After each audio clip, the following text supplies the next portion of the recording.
এই শীতকালে যদি ছোট আলুর একটু দম করা হয় তো কেমন লাগে তাহলে বলুন বন্ধুরা। তো নিশ্চয়ই সবারই ভালো লাগবে খেতে। তো আর তার সাথে যদি লুচি হয়েছে তো তাহলে তো কোনো কথাই হবে না।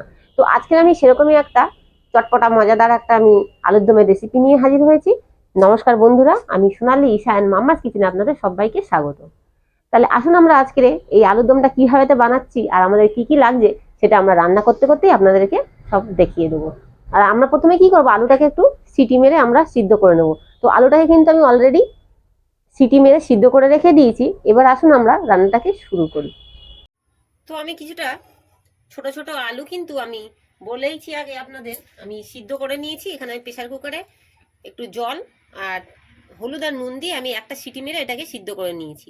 এবারে কড়াটা বসিয়ে দিয়েছি, কড়াটা কিন্তু আমার গরম হয়ে গেছে।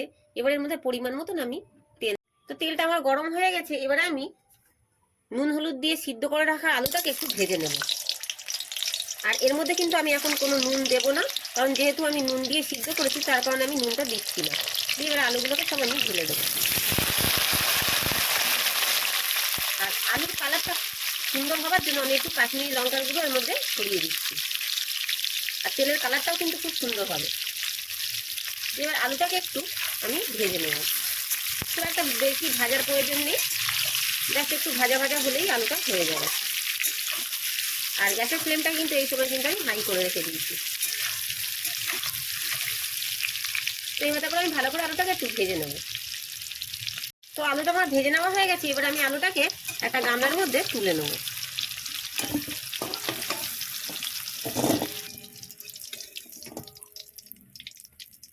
আর খুব একটা বেশি তেল দিয়ে আমি রান্না করব না,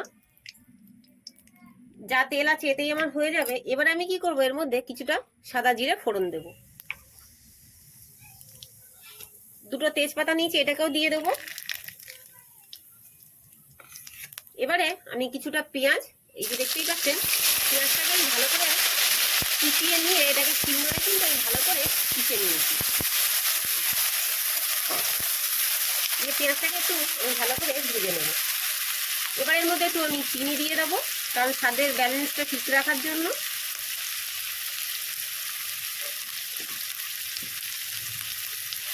পেঁয়াজটাকে দিয়ে একটু ভালো করে আমি পেঁয়াজটাকে কষিয়ে নেব। তো পেঁয়াজটাকেও আমার মোটামুটি ভেজে নেওয়া হয়ে গেছে। এবার এর মধ্যে আমি বেটে রাখা রসুনটাকে দিয়ে দেবো। দিয়ে একটুখানি নেড়ে চেড়ে নিয়ে এর মধ্যে আমি সব কিছু উপকরণ আর যা আছে সব দিয়ে দেবো।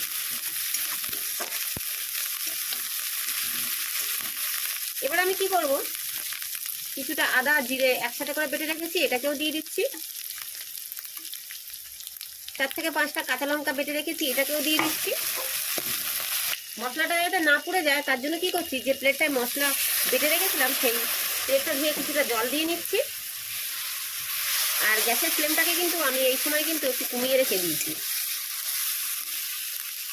কিছুটা কাশ্মীরি লঙ্কার গুঁড়ো দিয়ে দেবো, পরিমাণ মতো নুন দিয়ে দেবো, হলুদ গুঁড়ো,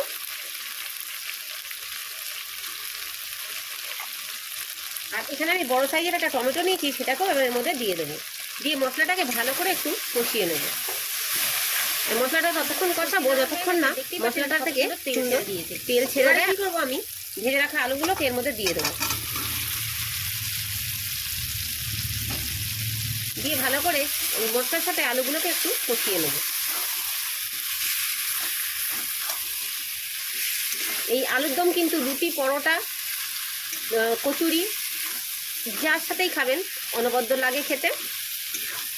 আর আমি কিন্তু আলুগুলোকে একটু সামান্য কিন্তু চিড়ে দিয়েছিলাম, চাকু দিয়ে হালকা করে আমি ফাটিয়ে দিয়েছি একটা কারণে, তাহলে কি হবে, এর ভেতরে খুব সুন্দর নুনটা এর মধ্যে, নুন মশলাটাও পৌঁছাবে, খেতেও ভালো লাগবে। তো আমি কি করবো, এইভাবে করে মশলার সাথে আলুটাকে ভালো করে কষিয়ে নেব। এবার এর মধ্যে কিছুটা মটরশুঁটি দেবো। আর যেহেতু শীতকাল আর আলুর দম বানাবো, মটরশুঁটি দেবো না এমন কোনো দিন হয়েছে? আর মটরশুঁটি দিলে দেখবেন কিন্তু আলুর দমের স্বাদটা কিন্তু আরও বেশি বেড়ে যাবে। এই যে এখানে 1 বাটি মটরশুঁটি নিয়েছি, এই 1 বাটি মটরশুঁটিটাকে এবার এর মধ্যে দিয়ে দিলাম।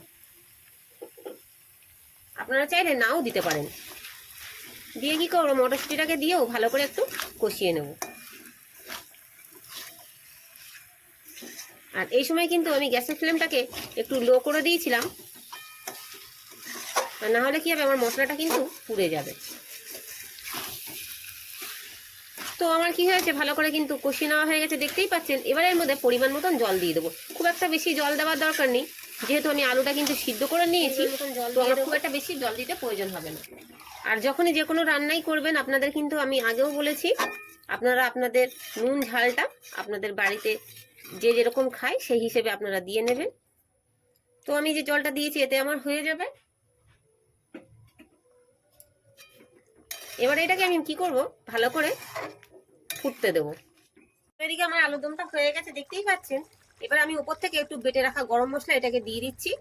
আপনারা চাইলে ধনেপাতাও দিতে পারেন। দিয়ে এটাকে একটু নেড়ে দেবো। তা তৈরি হয়ে গেছে আমাদের আলুর দম। তো এবার এটাকে আমি পরিবেশন করে আপনাদেরকে দেখাচ্ছি। তো এই যে দেখতেই পাচ্ছেন, আমি আলুর দমটা একটা বাটির মধ্যে আপনাদেরকে পরিবেশন করে দেখিয়েছি। আর এই যে আছে লুচি।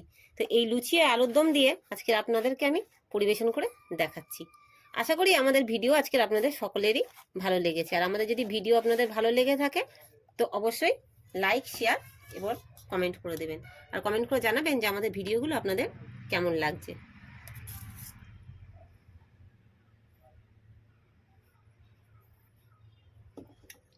তো আজকের মতন ভিডিওটা এখানেই শেষ করছি। সবাই সুস্থ থাকবেন, ভালো থাকবেন এবং আশেপাশের পরিবেশকেও ভালো রাখবেন। ধন্যবাদ।